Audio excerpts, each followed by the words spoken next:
Emma, by Jane Austen. Volume 2. Chapter 5. Small heart had Harriet for visiting.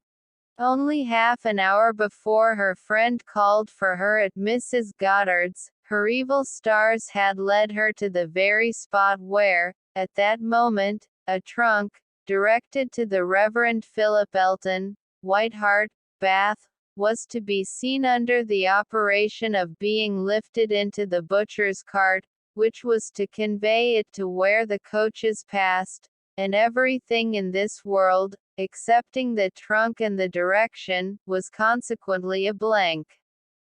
She went, however, and when they reached the farm, and she was to be put down, at the end of the broad, neat gravel walk, which led between espalier apple trees to the front door, the sight of everything which had given her so much pleasure the autumn before, was beginning to revive a little local agitation.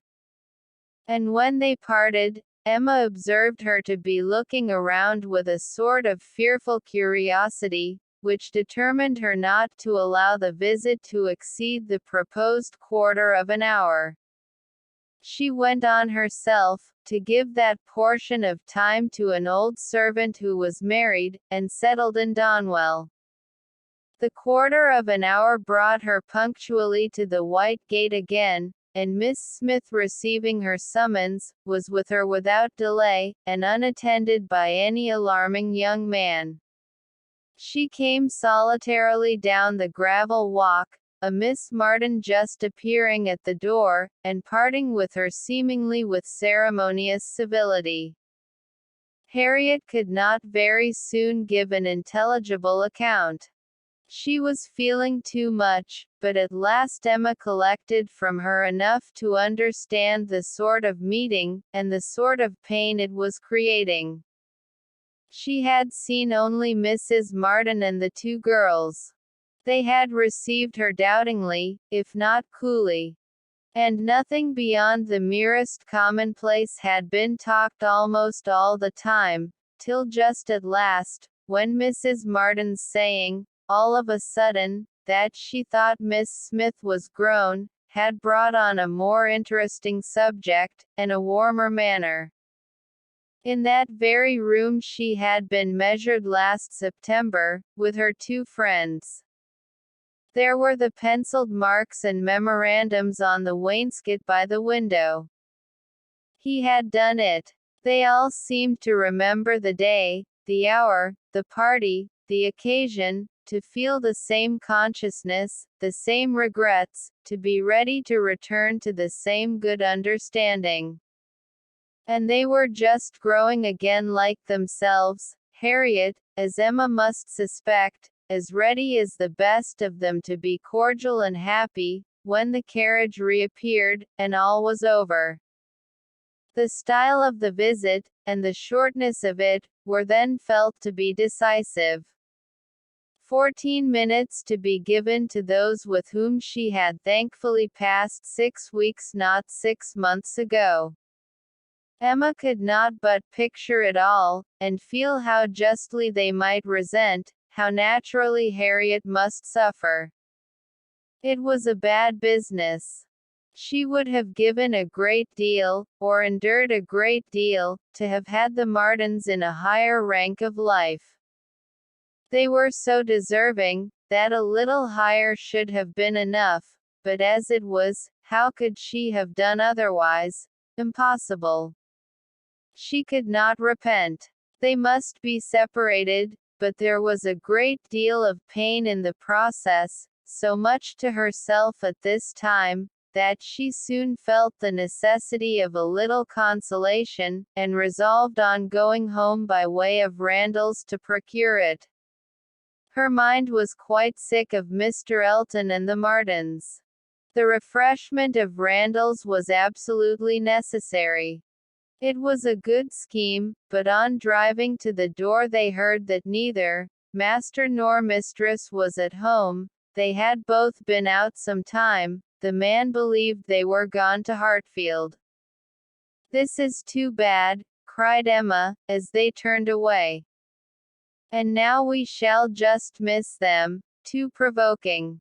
I do not know when I have been so disappointed. And she leaned back in the corner, to indulge her murmurs, or to reason them away, probably a little of both, such being the commonest process of a not ill-disposed mind. Presently the carriage stopped. She looked up. It was stopped by Mr. and Mrs. Weston, who were standing to speak to her. There was instant pleasure in the sight of them, and still greater pleasure was conveyed in sound, for Mr. Weston immediately accosted her with, "How do ye do? How do ye do? We have been sitting with your father, glad to see him so well. Frank comes tomorrow. I had a letter this morning. We see him tomorrow by dinner time to a certainty. He is at Oxford today, and he comes for a whole fortnight. I knew it would be so. If he had come at Christmas he could not have stayed 3 days. I was always glad he did not come at Christmas. Now we are going to have just the right weather for him, fine, dry, settled weather. We shall enjoy him completely. Everything has turned out exactly as we could wish." There was no resisting such news, no possibility of avoiding the influence of such a happy face as Mr. Weston's, confirmed as it all was by the words and the countenance of his wife, fewer and quieter, but not less to the purpose. To know that she thought his coming certain was enough to make Emma consider it so, and sincerely did she rejoice in their joy.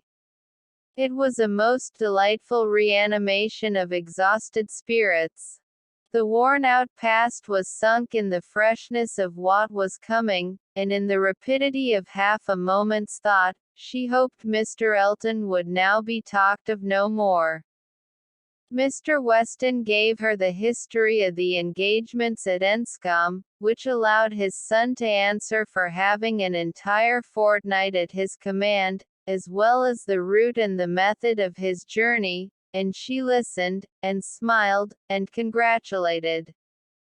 "I shall soon bring him over to Hartfield," said he, at the conclusion. Emma could imagine she saw a touch of the arm at this speech, from his wife.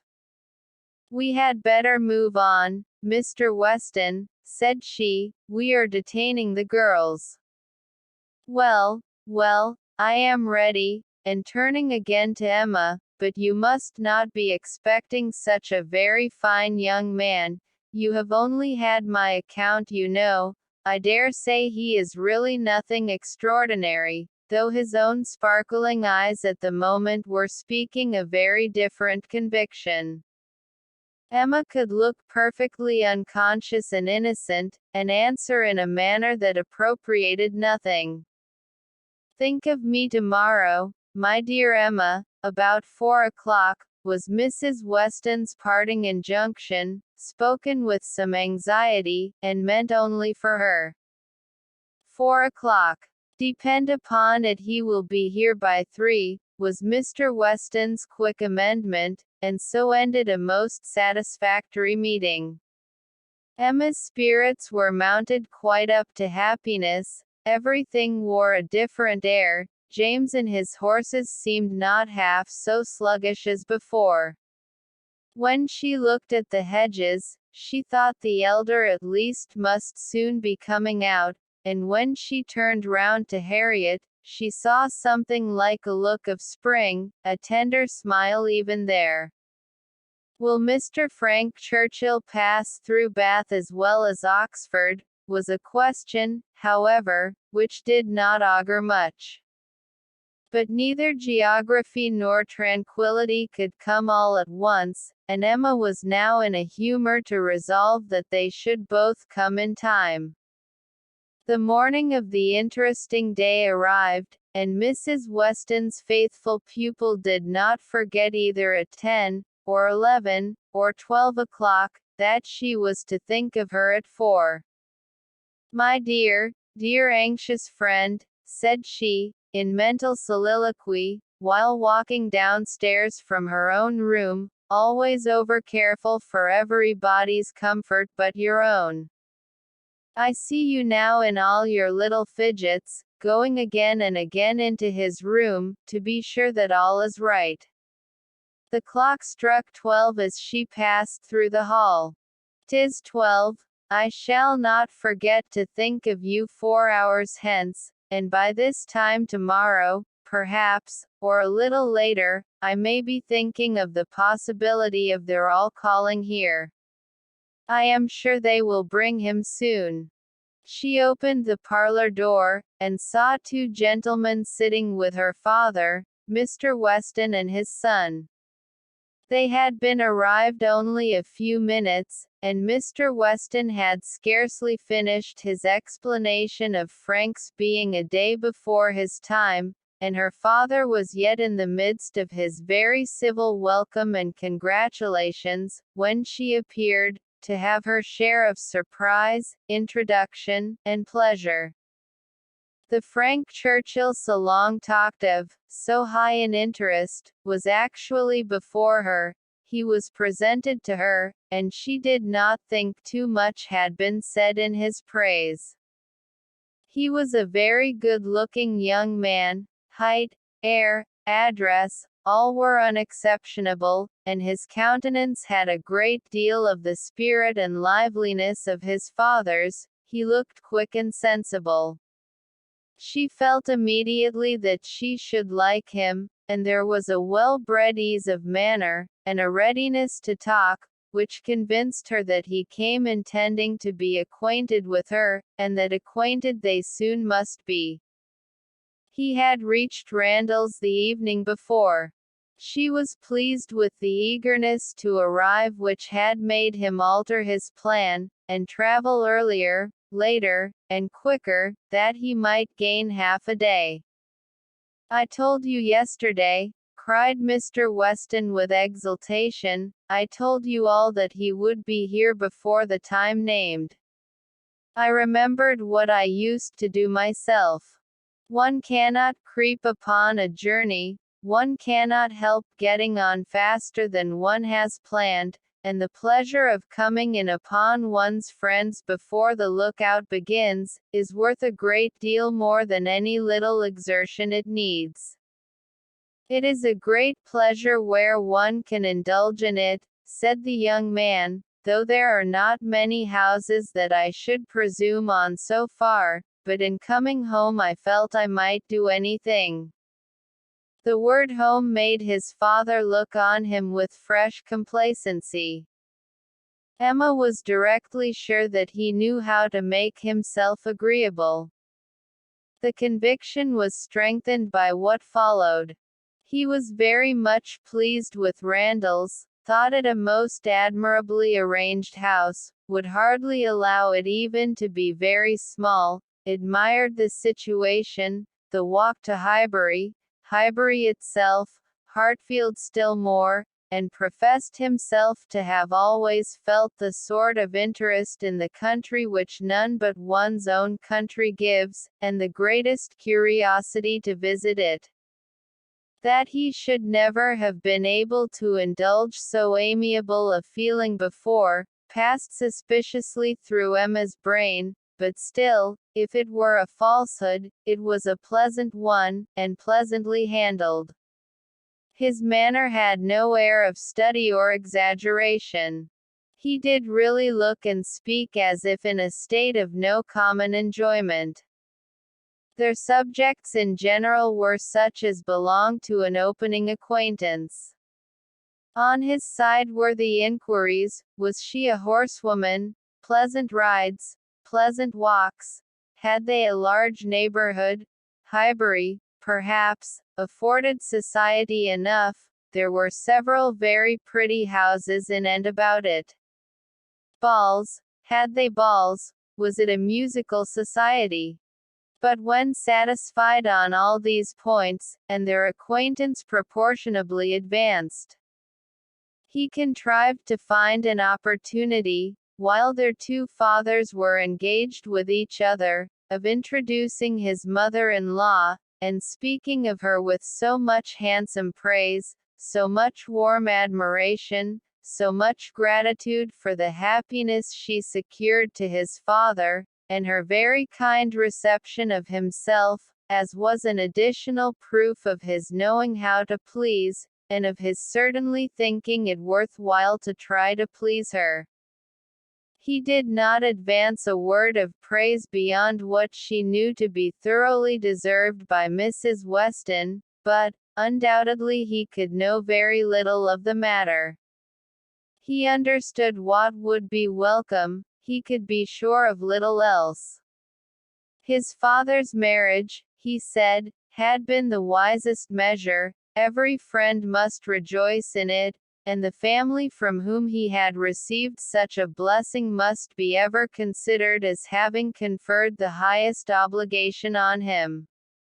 He got as near as he could to thanking her for Miss Taylor's merits, without seeming quite to forget that in the common course of things it was to be rather supposed that Miss Taylor had formed Miss Woodhouse's character, than Miss Woodhouse Miss Taylor's.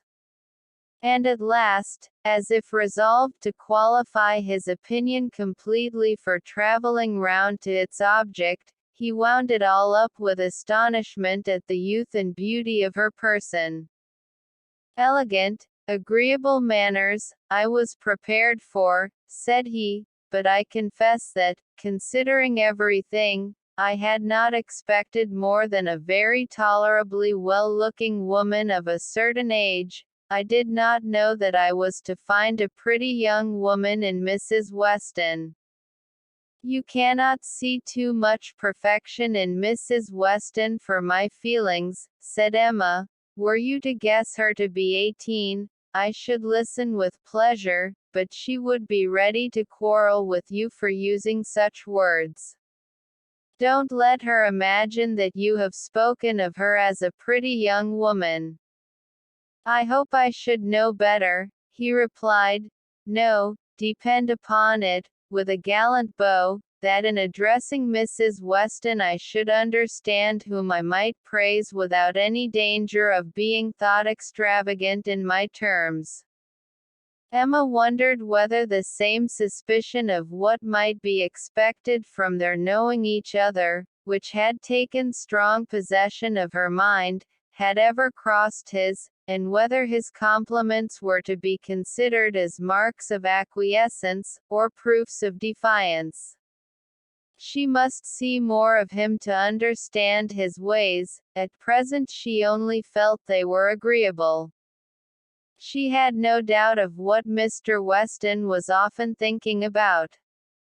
His quick eye she detected again and again glancing towards them with a happy expression, and even, when he might have determined not to look, she was confident that he was often listening. Her own father's perfect exemption from any thought of the kind, the entire deficiency in him of all such sort of penetration or suspicion, was a most comfortable circumstance. Happily he was not farther from approving matrimony than from foreseeing it. Though always objecting to every marriage that was arranged, he never suffered beforehand from the apprehension of any. It seemed as if he could not think so ill of any two persons' understanding as to suppose they meant to marry till it were proved against them. She blessed the favoring blindness. He could now, without the drawback of a single unpleasant surmise, without a glance forward at any possible treachery in his guest, give way to all his natural kind-hearted civility in solicitous inquiries after Mr. Frank Churchill's accommodation on his journey, through the sad evils of sleeping 2 nights on the road, and express very genuine unmixed anxiety to know that he had certainly escaped catching cold, which, however, he could not allow him to feel quite assured of himself till after another night. A reasonable visit paid, Mr. Weston began to move. He must be going. He had business at the Crown about his hay, and a great many errands for Mrs. Weston at Ford's, but he need not hurry anybody else. His son, too well bred to hear the hint, rose immediately also, saying, "As you are going farther on business, sir, I will take the opportunity of paying a visit, which must be paid some day or other, and therefore may as well be paid now. I have the honor of being acquainted with a neighbor of yours," turning to Emma, "a lady residing in or near Highbury, a family of the name of Fairfax. I shall have no difficulty, I suppose, in finding the house, though Fairfax, I believe, is not the proper name. I should rather say Barnes, or Bates. Do you know any family of that name?" "To be sure we do," cried his father. "Mrs. Bates, we passed her house. I saw Miss Bates at the window." "True, true, you are acquainted with Miss Fairfax. I remember you knew her at Weymouth, and a fine girl she is. Call upon her, by all means." "There is no necessity for my calling this morning," said the young man. "Another day would do as well, but there was that degree of acquaintance at Weymouth which—" "Oh, go today, go today. Do not defer it. What is right to be done cannot be done too soon.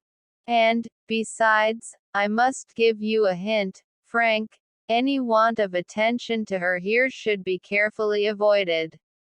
You saw her with the Campbells, when she was the equal of everybody she mixed with, but here she is with a poor old grandmother, who has barely enough to live on. If you do not call early it will be a slight." The son looked convinced. "I have heard her speak of the acquaintance," said Emma. "She is a very elegant young woman." He agreed to it, but with so quiet a yes, as inclined her almost to doubt his real concurrence, and yet there must be a very distinct sort of elegance for the fashionable world, if Jane Fairfax could be thought only ordinarily gifted with it. "If you were never particularly struck by her manners before," said she, "I think you will today. You will see her to advantage, see her and hear her. No, I am afraid you will not hear her at all, for she has an aunt who never holds her tongue." "You are acquainted with Miss Jane Fairfax, sir, are you?" said Mr. Woodhouse, always the last to make his way in conversation. "Then give me leave to assure you that you will find her a very agreeable young lady. She is staying here on a visit to her grandmamma and aunt, very worthy people. I have known them all my life. They will be extremely glad to see you, I am sure, and one of my servants shall go with you to show you the way. My dear sir, upon no account in the world, my father can direct me." "But your father is not going so far. He is only going to the Crown, quite on the other side of the street, and there are a great many houses. You might be very much at a loss, and it is a very dirty walk, unless you keep on the footpath, but my coachman can tell you where you had best cross the street." Mr. Frank Churchill still declined it, looking as serious as he could, and his father gave his hearty support by calling out, "My good friend, this is quite unnecessary. Frank knows a puddle of water when he sees it, and as to Mrs. Bates's, he may get there from the Crown in a hop, step, and jump." They were permitted to go alone, and with a cordial nod from one, and a graceful bow from the other, the two gentlemen took leave.